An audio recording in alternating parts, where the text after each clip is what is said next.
The watch that I've got here features a mother of pearl dial with the CNC machine pattern machined into it. Now the light play and delicateness of that dial is actually lovely. Also, the case of this watch features very vintage KENKYÖ vibes.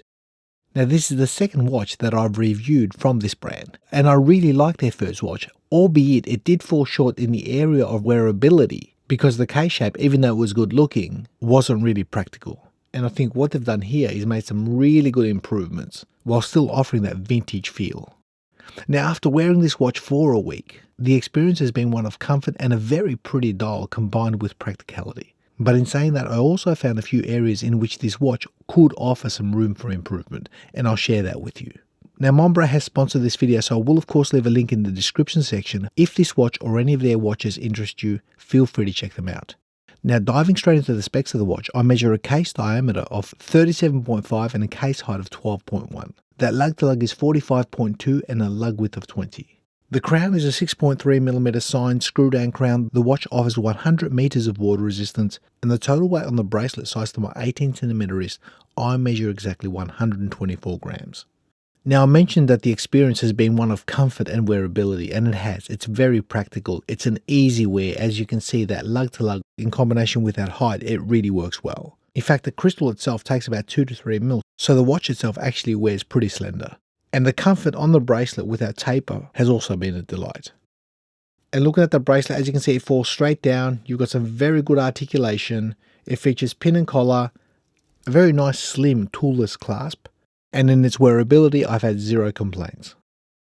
Now looking closely at that leather strap, it seems to be nicely made. It's very comfortable. Personally, I have no problems with the strap. However, I do believe they will be improving that strap for an even more comfortable experience, which for me, I don't have an issue with this one. I think it's actually quite nice. Now, if I turn the watch over, you'll notice there's a solid case back. And in the middle of that case back, it's got like a lightning bolt. Basically, this watch comes with a Faraday cage for anti-magnetic resistance. It features a regulated mioda running at plus or minus 8 seconds per day. And although the watch I have in my hands is a prototype pre-production version, it still is running extremely accurate. So well done in that department. Now the real hero for me of this watch is that dial, and looking at their website, they're going to offer 2 different dial variants. This particular one, which is called the Mother of Pearl, as well as a secondary dial which is called the Jeweled Steel, which I don't have in my hands. So for the sake of this video, we'll concentrate on the Mother of Pearl, which I really like. And getting close up and personal to that dial, you'll notice that the markers are multifaceted. It creates a very three-dimensional look and seems to play very well with the light. I also like the fact that they've added some blue on that seconds hand, as well as being capped. So I think these little attention to details make a world of difference in a watch. And in its execution, I think it's done quite nicely. Now before I get on to any gripes or room for improvement, let's have a look at the lume. The watch features A-grade Swiss Superluminova BGW9, and the best way for me to describe this, it's okay, it's evenly applied. It's not going to win any lume wars anytime soon, but it does the job. For a sports watch a daily, it's good enough. And lastly, the price. The watch is on pre-order and it comes with a 25% discount for the initial orders. So it comes in at around 744 Australian dollars, which is around 486 USD. So if you're keen on this watch, it's probably easier to get in on the initial pre-order and save yourself a couple of dollars. And on that note, what are my gripes or room for improvement of this watch? Firstly, looking closely at that dial, you'll notice the logo has a slightly curved finish to it, and I think it's a little bit of a mismatch. Personally, I would have preferred a more flat, matte finish, something similar to the markers, and I only say that because it's the only thing that stands out on the dial that doesn't really match.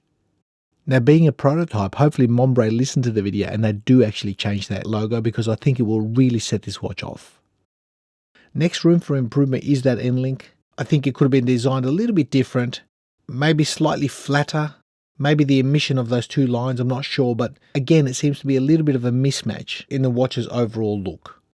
And whilst we're on that bracelet, I did mention that the watch offers pin and collar system, which I don't have a problem with personally, but there's only one link after I've adjusted this watch for my 18cm wrist. So in order for the watch to sit like that in the middle, in order for the watch's clasp to sit in the middle of my wrist, whilst the watch head is also balanced, there's no more links left. This is the last one. So for anyone with a smaller wrist, I think this bracelet needs at least 1 or 2 more removable links on this side to be able to cater for that.